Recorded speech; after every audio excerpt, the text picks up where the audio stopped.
Hello again, everyone. So before we get started, I just want to do a little bit of a disclaimer. So I work with the City Councillor's office. I work with Councillor Amber Morley, who is the local municipal representative for Ward 3 Etobicoke Lakeshore, which is the very southwest corner of Toronto. I do basically administration stuff, I do scheduling, and I do all of our comms.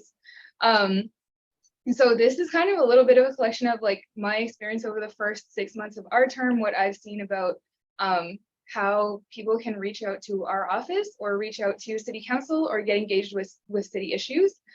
So I'm here not on behalf of the office, but more so as someone who's like really loves Civic Tech Toronto and like wants to kind of open some doors for how some of the things we talk about here can make their way into my inbox. So today I'd like to talk about how to engage with City Council. Like I said, just starting the conversation, I could go a million directions with this and tell you about like how to frame up your message and what we want to hear and da-da-da. But right now, I really am just looking to talk through procedurally what that looks like. But I'm also like very open to having conversations about specifically if you're interested in getting engaged with your City Councillor, with City Council, what that could look like for you. So before we get started, I want everyone to take like 20 seconds to think about a technology issue at the city that you care about and like write that down in your phone or write that down in a paper just so that you don't forget it. I'm going to give you 20 seconds to do it. I'm going to watch you do it. Ooh. Just so you remember, because 15 minutes will distract you and you'll forget what you care about.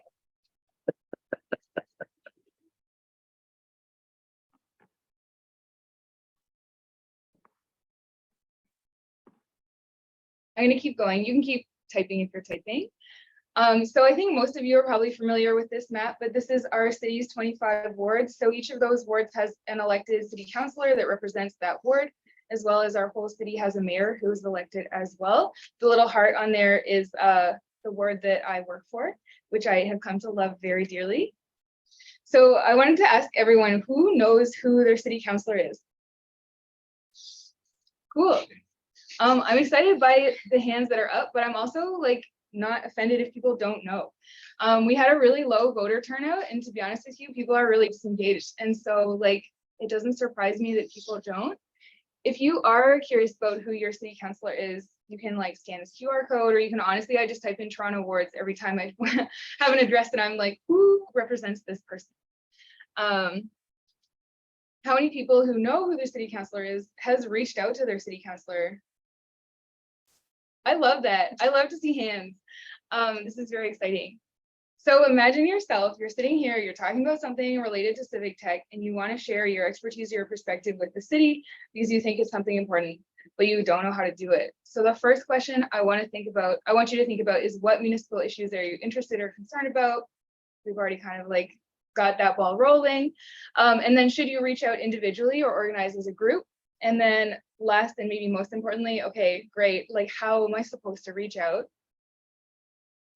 So when you're thinking about municipal issues, these are just a few sort of like conversation starters. So it might be something that you really care about that you think hasn't been addressed by council.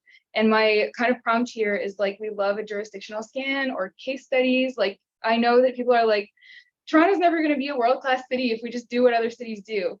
Not necessarily true. Lots of cities are doing very cool things and we can totally learn from them. You might also be prompted by an item that's coming up on a committee or a council meeting agenda, and that might be something that you like saw on Twitter, or it might be something that you saw on our Slack. You might have a city project that you care about and you want your councillor to support. So I have this little screenshot of Connect-TO. So this is a project at the city that's gone through council, that decision's made, the money's allocated, but you're like, I want to make sure that my councillor is championing that and making sure it's like seen through. And let me just move all your little faces to see the last one here. The last option is you might just reach out to your councillor when city services aren't working for you. And honestly, my first advice is go to 311 first. They're going to be your best point of contact. And when that doesn't work, your city councillor is going to be able to help you out. Go back because you said we could ask you about an item coming up on committee or council meeting agenda. How do you actually know that? So I'm not really going to dig into this in this presentation, but I'm so happy to go through that in like the Q&A or in the breakout too, because it is like a little involved and like it's all open though, which is really exciting. Okay. Yeah, so like definitely we can talk later. Cool. So should you reach out individually or organize as a group? I threw this one in here because you can always reach out as an individual and that is like very welcome. But I think the value of Civic Tech is there are so many people here who have like similar goals or similar interests. And there is a lot of value in getting people together and kind of running through exactly what you want to get done, you know, what you've learned from other examples, building a sort of like shared story that you want to present. So I wanted to throw this in here. And maybe most importantly, how can you reach out? So you can always reach out directly to your councillor's office by phone or email. You can even go in person. I've definitely received people at City Hall, which is like a very funny thing. But like that's a perfectly good option. Also, many councillors have a constituency office. So you can actually look up, usually on their website, it will say, come visit us at for these hours. So you can go in and speak with one of their staff there. You can also write into or depute at a committee meeting. And I'll share a little bit more about that in a second. Deputing is just presenting to the committee. It's just like a fancy word that we use. And then the last option is actually just going to consultations or applying for public appointments or taking advantage of other opportunities that the city has for you to share your input. So a little expansion on this first option, which seems really simple, but I know is like very intimidating because the first time I emailed a city councillor, I was like sweating and like barely pressed the send button because I was like, this is going to be recorded forever. And what if they think I'm like, don't know what I'm talking about? So I wanted to kind of put this up front. There's a lot of, I felt for sure the first time I emailed my city councillor, like I should get a response from the councillor.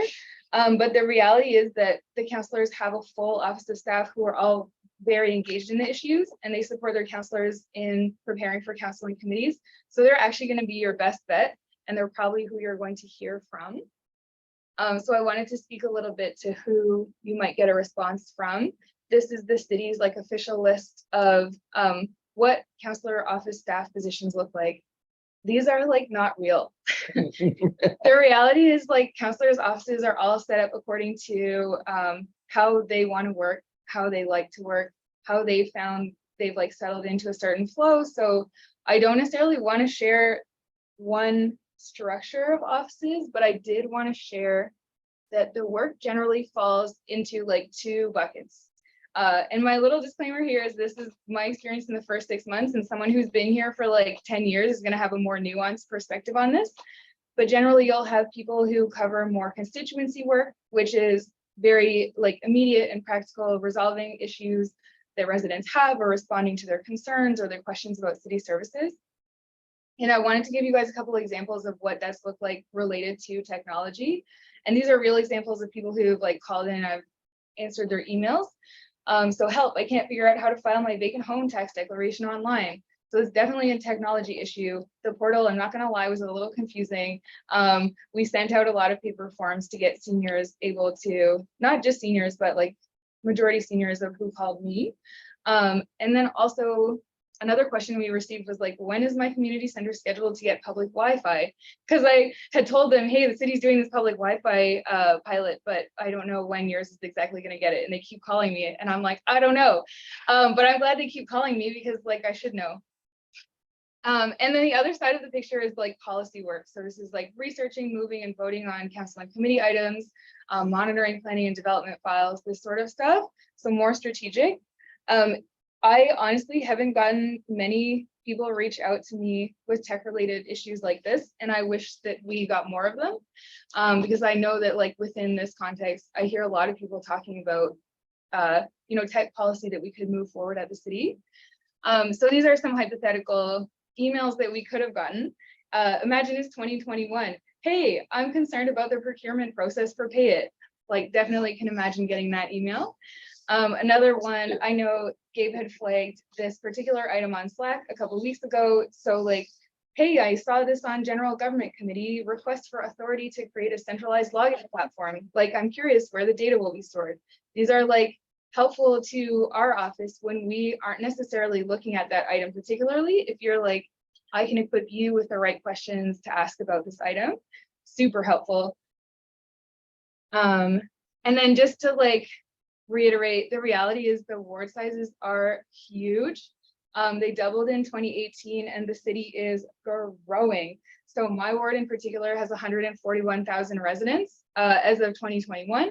And so like our counselor, there's no way that she could respond to all the emails that we get. So I just want to like confirm that you'll probably end up hearing back from your counselor staff, and that is great. Not only is that great, that's probably the best outcome for you, because the staff are going to be the ones who are closest to getting action on something, if that makes sense. And then a little like follow-up 1.2 is reach out to many counselors' offices. So the initial prompt was like reach out to your counselor, but you might have issues that you have a project that's across a certain geographic area and you want to reach out to all those counselors that that project touches, because they're going to be able to coordinate together to move that forward. They might all be on one committee, and we'll talk a bit about committees in a second, but committees have a little subset of those 25 counselors. So if you say like, hey, general government committee, I want this item, you can take a look and see which counselors are on that committee and reach out to all of them. Or if you're organizing a letter writing campaign, which I personally love to see, I'm always excited when we get like some weekends I'll come back and it's like 200 emails in your inbox, and I'm like, oh shoot, like what happened? But actually it's just like one item has generated a lot of interest, and we've gotten a bunch of emails from residents who are really excited about one thing. Okay, number 2, write into or depute at a committee meeting. If emailing or calling your counselor seemed intimidating, this is like incredibly more intimidating. And I will say that I watched Ingrid do a really great deputation once, so she knows this process much better than me. But I wanted to share this diagram, which comes from the city. And so essentially this is the city's diagram for where you can have input on the governance process that exists at the city. So this first like white arrows are all of the inputs to that decision-making process. So it might be proposal from a member of city council, which is where your emails might like jog someone into putting that proposal forward. Reports from city staff, reports from city agencies and corporations, reports from city council advisory bodies. And I will, like, if anyone wants to talk about advisory bodies, I love them. They're so cool, but that's a whole nother conversation. So all of these things are inputs into first community councils and standing committees. So everything, almost everything goes there first. And all of these standing committees have specific like reasons for being, if that makes sense. Actually, I have a list of all of them. So these are all of the committees that report up to council. So there's audit committee, board of health, budget committee, civic appointments committee, economic and community development committee, executive, general government, infrastructure and environment, planning and housing, and striking. Most of those names are like pretty self-explanatory, but I think also they have a little description for all of them. I'm not going to bore you with those details, but I will say that a lot of the big tech projects generally, I would say, go through executive committee. I also feel like you'll see some in infrastructure and environment, and I don't know, maybe like general government was the one that Gabe flagged, but I have not been here long enough to know necessarily. So basically, those items will come to committee and committees. The agendas are released 5 business days in advance. So if you go, there's the whole calendars out for the year. You can say, okay, I think that like ConnectTO is going to come back at executive. You can check whenever executive is going to happen and then put a reminder in your calendar 5 days before to say like, go check if there's anything on the agenda that I care about and want to email my counselor. And I will say the sooner you can get to us after that agenda is released, the better, because sometimes we get like really good emails that come in a day before and we just don't have time in the calendar to schedule that follow-up conversation to dig into it. So if you just, speed is of the essence because we just have this 5 business day window. What else was I going to tell you here? Okay, so this little QR code here, you can scan it. I'll also post all of the links in Slack later so you can dig in on your own. But basically the instructions are sometimes different depending on what committee or council you're looking at. So I would just dig into this and see exactly how you sign up to depute. You can also always just email, and that goes on the record. And if you're a private individual not representing an organization, it is, don't quote me on this, but I believe it's confidential. So you don't have to be nervous that it's on record forever to everyone. It's on record forever to city councillors who have access to confidential files, which not that many people, just councillors and a few staff. Okay, great. Number 3, and we are almost done, is just go to consultations, apply for public appointments, take advantage of other opportunities. And I'm gonna slide us back to this diagram. This is actually like probably this first column here, or after the final decision has been made, different opportunities the city gives you to have your say. And the city actually has a whole website page on how you can get involved. So I'm going to highlight a couple of them. Public consultations. There's so many consultations at the city. Majority of them are planning because it is like mandated for, I'm not a planning person, a subset of planning projects is mandated to do consultation. But there's also a lot of good, our ward in particular, we just had a really good conversation around consultation around the Bloor bikeways, the complete street extension going west. So that's a very cool project we had a consultation on. So just keep an eye on like what's coming up. And public appointments, I didn't know about this literally until we're like, my counselor's on the civic appointments committee, so we actually go through the list. But these are appointments to different like boards, tribunals. There's a TTC board has a resident representative, so someone that's just been selected from the public. There's also TPL board has a number of public representatives who are on the board who are all like so fantastic. But there's also a number of advisory committees who directly advise council on, I know there's confronting anti-Black racism advisory committee, there's an accessibility advisory committee. So there's a lot of opportunities as well to get involved like really directly. Okay, we're almost done. So like, if you think back to the issue that you thought about at the start, do you feel like you have a better sense of how you might tackle that with the city? And if not, in the Q&A, I would love to hear your questions about like, you know, what you're still not super clear on or kind of thing. And honestly, get in touch anytime. I'm a big fan of people reaching out and getting involved. So I'm happy to support in a very like apolitical way outside of existing in the office. Does that make sense? Yeah, that's it.